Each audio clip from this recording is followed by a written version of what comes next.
kami dari kelompok Sparsi akan menjelaskan materi tentang UTS pengantar organisasi komputer. Dengan saya Indah Febriana Della dengan NPM 2317051066. Saya Citra Fardiani dengan NPM 2317051111. Dengan saya Dila Nurul Hidayah dengan NPM 2317051034. Saya Maura Helena dengan NPM 2317051105. Saya Asmenifah dengan NPM 2317051028. Saya Meita Zaskia dengan NPM 2357051006. Saya Adriana Joan Koresta dengan nomor NPM 2317051002. Saya Fitri Ainul Aini dengan NPM 2317051021. Oke, langsung saja kita ke videonya.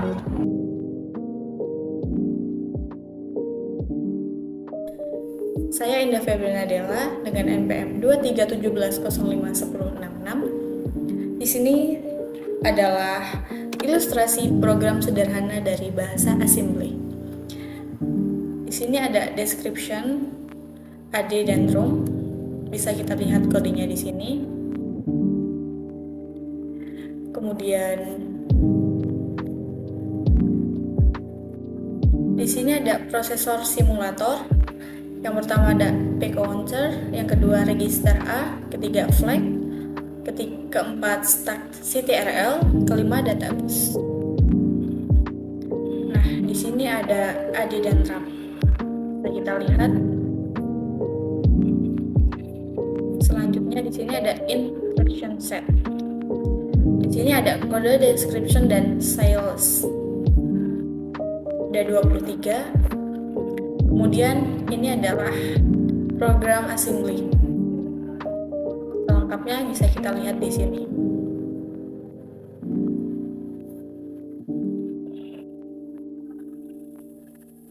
Selanjutnya, ini adalah kode ASCII. Ada banyak kode ASCII, bisa kita lihat saja. Di sini ada 31.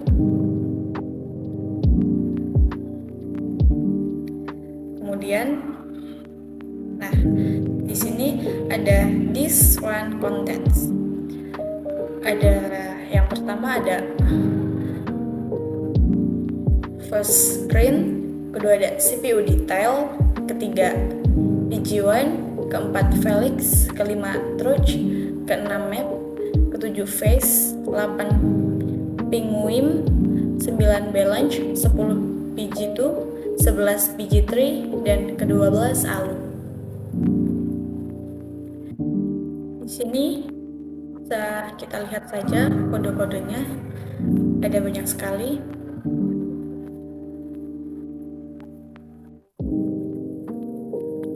Selengkapnya bisa kita lihat dan baca di sini.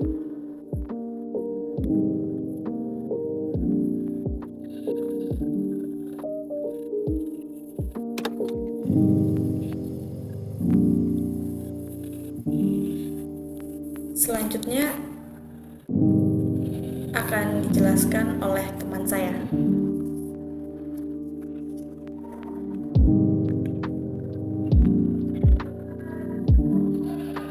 Perkenalkan, nama saya Meita Zaskia dengan NPM 2357051006. Di sini saya akan menjelaskan tentang Grand TXT.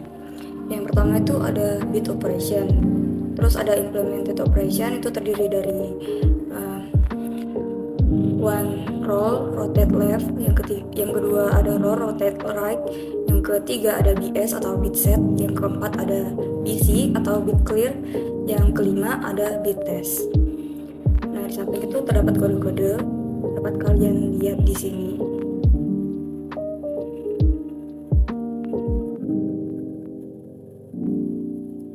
Lalu selanjutnya ada BIOS. Di sini terdapat useful messages. Nah, di dalamnya ada message. Di dalam message terdapat press any key to return, select one option, press 0 to go back the main menu, inform A, inform B, the result is. Lalu selanjutnya ada first Multisim 8-bit CPU made by Paulo Ramos 2015. Terdapat list of option yaitu ALU, SRC, CPU, TXT, BMP, SEQ, bit. Lalu selanjutnya second ada Logisim 8-bit CPU registers. Terdapat accumulator, general use, ALU result, ALU flex, stack pointer, program counter. Lalu third Logisim 8-bit CPU version 1.9. CPU detailsnya terdapat ada ALU 8 bit, lalu ada data bus 8 bits, address bus 8 bits, RAM 65K bits with DS, ada ROM 65K bits with CS, ada disk 65K bits with DS, ada clock 4.1 kHz. Lalu selanjutnya ada SIG registers ABR FSPPC. Fourth, list of TXT file available. Yang pertama ada instruction set summary, kedua ada instruction set detail, yang ketiga ada opcodes. Five, list of bitmaps file available.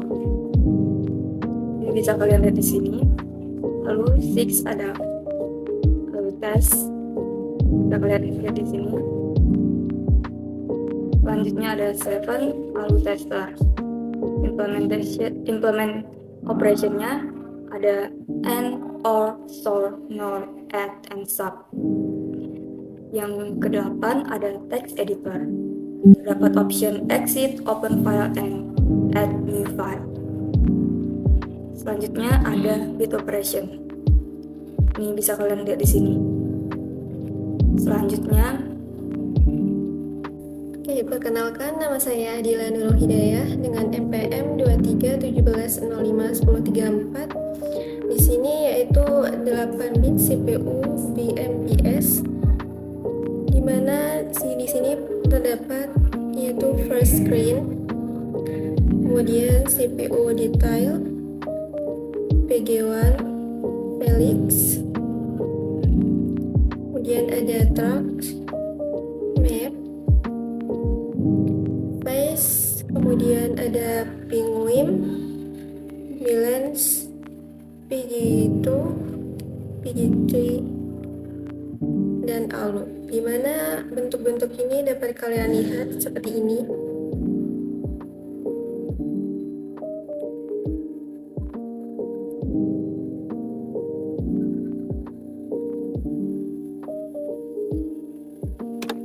Oke, selanjutnya yaitu table, mana di sini terdapat bilangan biner dan bilangan heksadesimal. Di sini contohnya yaitu 0, bilangan binernya yaitu 0000, dan bilangan heksadesimalnya 0. Kemudian bilangan 1 itu bilangan binernya 001, kemudian bilangan heksadesimalnya 1. Kemudian bilangan 2, bilangan binernya 0010, bilangan heksadesimalnya 2. Kemudian selanjutnya seperti ini. Untuk di bagian bilangan 10, itu bilangan binernya 1010, bilangan heksadesimalnya yaitu A. Karena bilangan heksadesimal itu terdapat 15, yaitu 0 sampai 9, sedangkan untuk angka 10 sampai 15 itu diganti dengan A sampai F.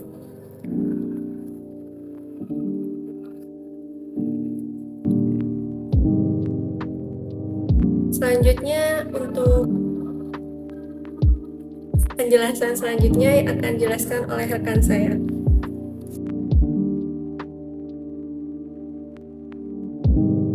Perkenalkan, nama saya Adriani Julian Koresta dengan nomor NPM 23170510002. Di sini saya akan menjelaskan tentang cara kerja logism 8 bit. Nah, jadi pertama-tama di sini tuh ada control unit. unit. Control unit ini berfungsi untuk mengambil, mendekode, dan menjalankan instruksi-instruksi yang diberikan oleh program, mengatur aliran data, dan mengendalikan operasi keseluruhan dari CPU. Nah, selanjutnya dari control unit ini lanjut ke program counter in sketch dan juga decoder. Nah, kalau dari program counter in sketch ini lanjut ke control bus. Nah, tapi sebelumnya apa sih program counter ini? Program counter ini adalah register khusus yang menyimpan alamat memori instruksi berikutnya yang akan dieksekusi. Nah, selanjutnya dari control unit ke decoder. Nah, decoder ini berfungsi untuk memecahkan instruksi yang diterima dari memori menjadi sinyal kontrol yang diperlukan untuk menjalankan operasi yang sesuai.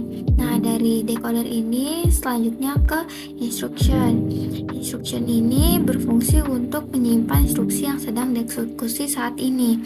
Nah, dari instruction itu lanjut ke register dan juga ALU. Nah, dari register dan juga ALU ini lanjut ke control bus. Nah, control bus ini berfungsi untuk mengatur aliran data dan sinyal kontrol antara berbagai komponen CPU.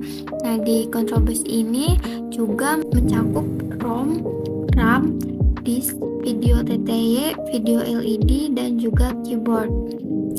Nah, selanjutnya apa sih ROM, RAM, disk, video TTY, dan yang lain yang ini?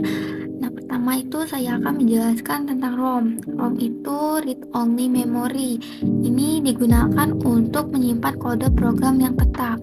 Selanjutnya ada RAM. RAM ini random access memory. RAM ini adalah memori tempat data dan instruksi dijalankan oleh CPU. Ini bisa berisi program yang sedang berjalan dan data sementara.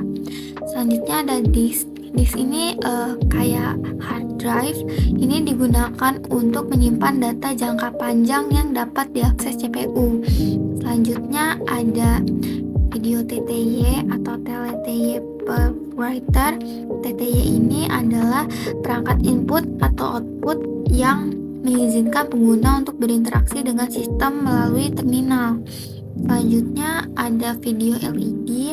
Ini digunakan untuk menunjukkan status atau informasi visual. Selanjutnya yang terakhir itu ada keyboard. Keyboard ini adalah perangkat input untuk memasukkan data ke dalam sistem. Nah, penjelasan selanjutnya akan dilanjutkan oleh rekan saya.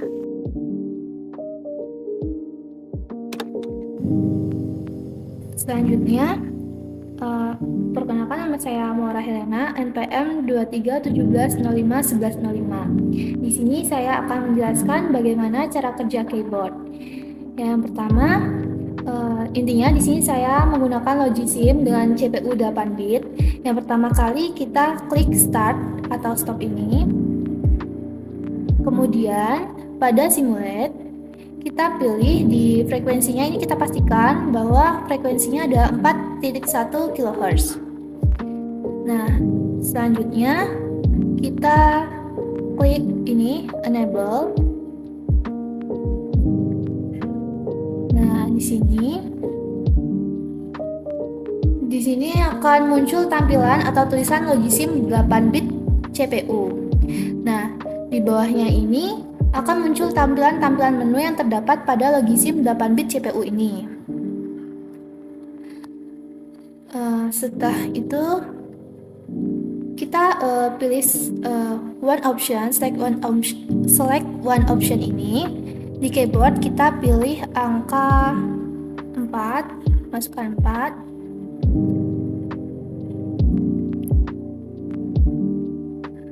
Setelah itu akan muncul pada video TTY ini.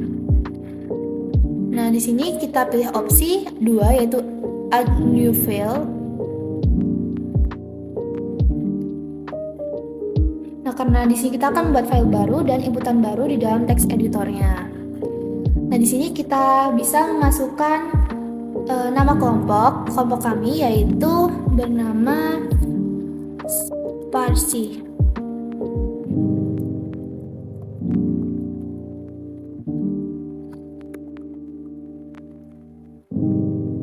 Nah, kita tunggu sampai inputan ini masuk. Jika sudah, saya akan menjelaskan bagaimana cara agar keyboard ketika kita akan menekan atau mengklik tombol di keyboard sehingga bisa tampil seperti ini. Yang pertama, jika kita mengklik keyboard, inputannya akan klik tadi akan masuk ke dalam CPU. Dalam CPU sini. Lalu setelah itu dari CPU, data inputan akan dikirim ke dalam RAM. Nah, ke dalam RAM sini. Lalu dari RAM, data inputan dikembalikan lagi ke dalam CPU. Kembalikan lagi ke sini. Dan akan diteruskan ke dalam ROM atau read only memory. Nah, setelah itu jika sudah dibaca oleh ROM, data ini akan dikembalikan lagi ke CPU. Kemudian akan diteruskan ke dalam disk. Nah, dari disk, inputan tadi akan masuk ke dalam LED control, yaitu ini LED control. Nah, LED control ini akan mengeluarkan data dalam bentuk matriks yang dikirimkan ke dalam video LED. Ini dia. Lalu, tetesan rezim 8V CPU ini berupa data bitmap. Nah, sedangkan di bawah ini namanya video TTY. Dalam video TTY ini daerahnya data inputan yang kita masukkan tadi akan dalam bentuk kode AFCII. Mungkin untuk lebih jelasnya kita bisa menyimak video animasi cara kerja keyboard berikut yang akan dijelaskan oleh teman saya. Izin memperkenalkan diri, nama saya Citra Fardiani dengan NPM 2317051101. Di sini saya akan menjelaskan cara kerja menekan huruf Y. Nah, di sini keyboard akan menerima perintah dan masuk ke dalam key processor. Key processor tugasnya untuk menyelesaikan kode inputan dan kode binernya.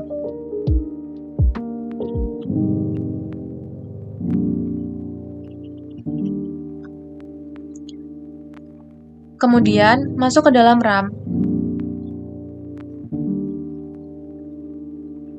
Dan key controller melalui sebuah bus. Bus ini adalah penghubung komponen di dalam sistem komputer key. Key controller digunakan sebagai penghubung key dengan komputer dengan fungsi utamanya untuk menginformasikan ke komputer ketika tombol ditekan atau dilepaskan.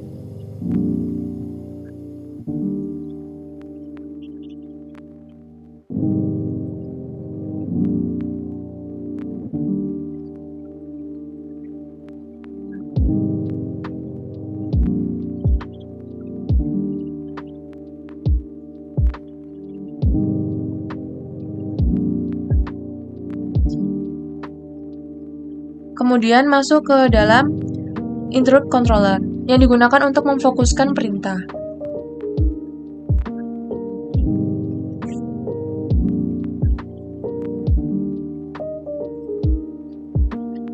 Setelah dari interrupt controller akan masuk ke dalam long short.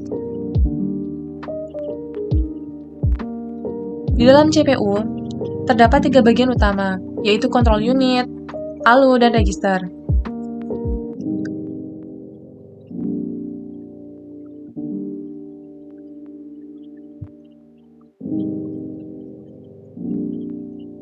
Nah, yang pertama, perintah akan masuk ke control unit untuk mengatur segala kegiatan pada prosesor.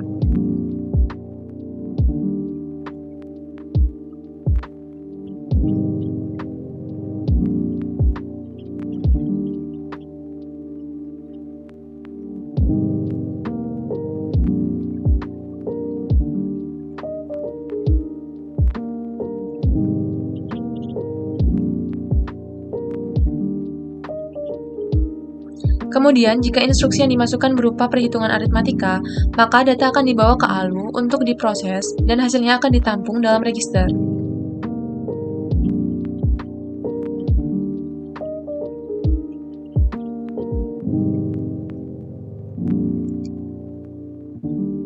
Di dalam register ini, data disimpan sementara.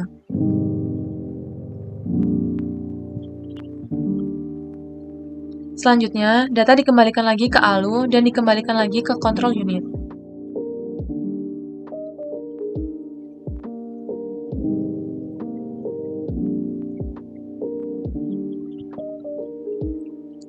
dan proses akan diteruskan ke cache.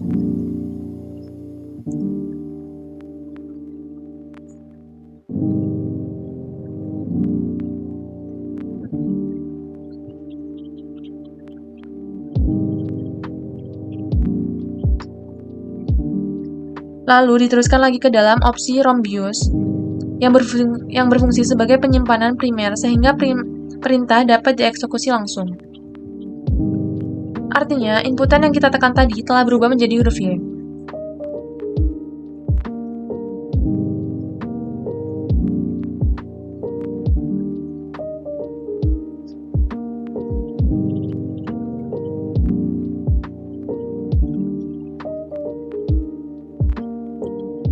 Setelah itu, perintah akan masuk ke dalam keyboard controller.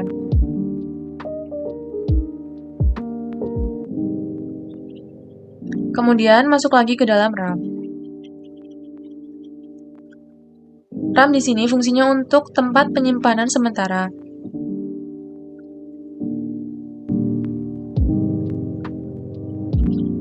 Kemudian, perintah akan diarahkan ke monitor untuk menampilkan hasil output yang kita masukkan tadi. Sekarang, inputan yang kita masukkan tadi, infonya akan tampil di layar monitor. Perkenalkan, nama saya Fitria Nur Aini dengan NPM 2317051021. Pada kali ini, saya akan menjelaskan operasi aritmatika. Jadi, sebelumnya kita pencet reset terlebih dahulu.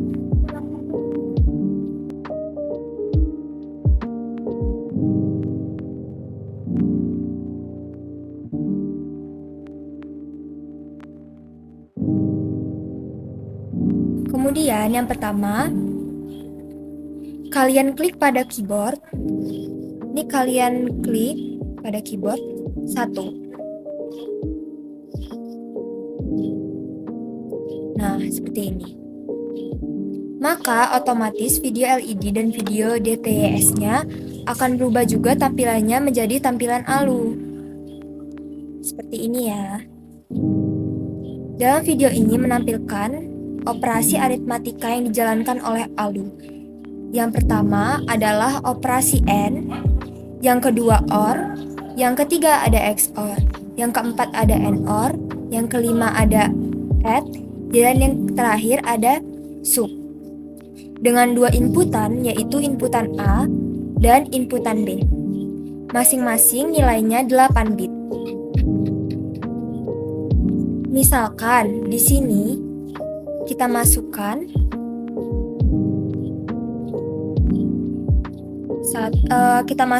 angka 2345, di mana 23 untuk inputan nilai A dan 45 sebagai inputan nilai B. Di video ini menampilkan hasil operasi aritmatika pada ALU yang terdiri dari nilai biner dan nilai heksadesimal.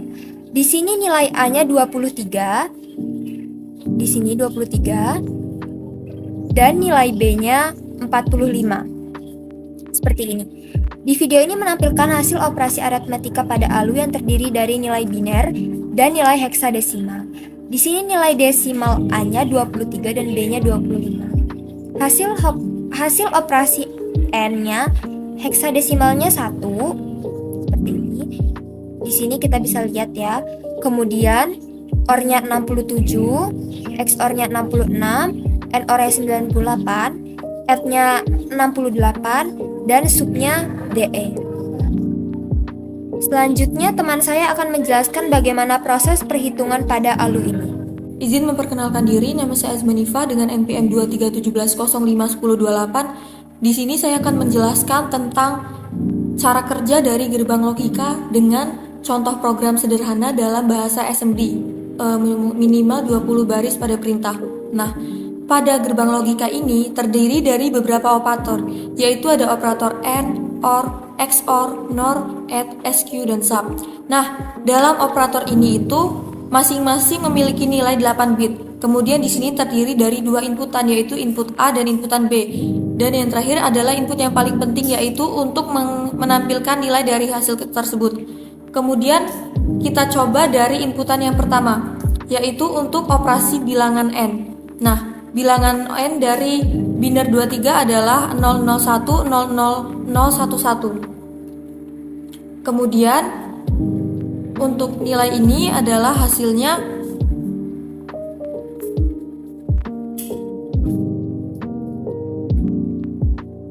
1101111100. Nah, kemudian untuk operasi NOR yang menghasilkan nilai 3 yaitu memiliki nilai desimal 11. Nah, dengan inputan B itu yaitu 01 000101. Di sini akan menampilkan hasil yaitu 1001100. Kemudian pada inputan NOR ini jika dibulatkan ke dalam heksadesimal yaitu akan menghasilkan nilai 98. Nah, kemudian ada operasi XOR. Operasi XOR ini nilainya adalah 2. Nah, nilai 2 ini dalam biner yaitu 000010. Nah, pada hasil dari operasi XOR ini akan menghasilkan nilai output yaitu 01100110. Kemudian pada si XOR ini dia itu jika dibulatkan ke dalam biner yaitu hasilnya adalah jika dibulatkan atau diubah ke dalam heksadesimal hasilnya itu adalah 66. Kemudian untuk contoh soal yang OR-nya itu operasi OR ini diubah menjadi nilai biner 1. Nah, kemudian dapat dilihat dari hasilnya yaitu adalah 01100111.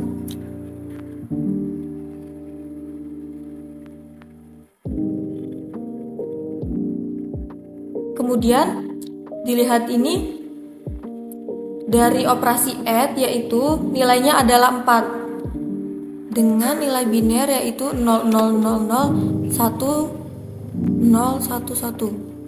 Nah, kemudian dilihat dari hasilnya adalah 01101001. Kemudian pada operasi add ini jika dibulatkan ke dalam heksadesimal maka hasilnya adalah 66.